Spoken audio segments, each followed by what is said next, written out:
This morning, we unsealed an indictment in the Southern District of New York of Konstantin Kalashnikov and Elena Afanasieva, two Russian-based employees of RT, a Russian state-controlled media outlet.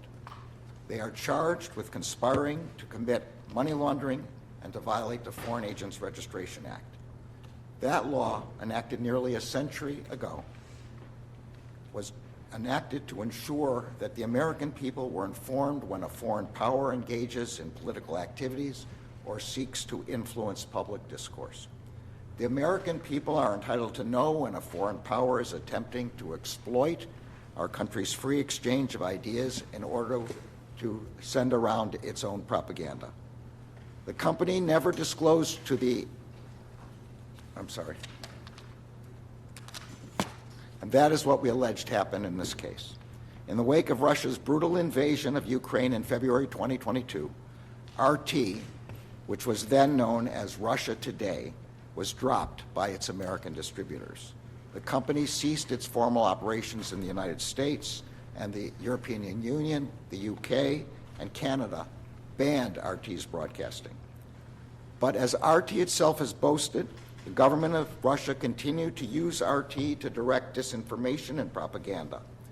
In the wake of Russia's brutal invasion of Ukraine, RT's editor-in-chief said the company had built, quote, an entire empire of covert projects designed to shape public opinion in Western audiences. We allege that as part of that effort, RT and its employees, including the defendants, implemented a nearly $10 million scheme to fund and direct a Tennessee-based company to publish and disseminate content deemed favorable to the Russian government. To implement this scheme, the defendants directed the company to contract with U.S.-based social media influencers to share this content on their platforms. The subject matter and content of many of the videos published by the company were often consistent with Russia's interest in amplifying U.S. domestic divisions in order to weaken U.S. opposition to core Russian interests, particularly its ongoing war in Ukraine. The company never disclosed to the influencers or to their millions of followers its ties to RT and the Russian government.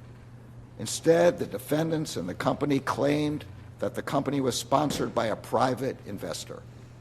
But that private investor was a fictitious persona. The charges unsealed this morning do not represent the end of the investigation. It remains active and ongoing.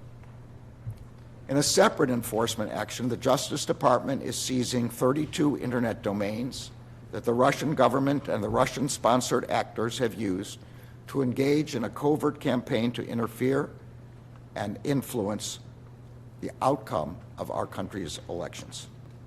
As alleged in our court filings, President Vladimir Putin's inner circle, including Sergei Kirillenko, directed Russian public relations companies to promote disinformation and state-sponsored narratives as part of a program to influence the 2024 U.S. presidential election. An internal planning document created by the Kremlin states that as a goal of the campaign is securing Russia's preferred outcome in the election.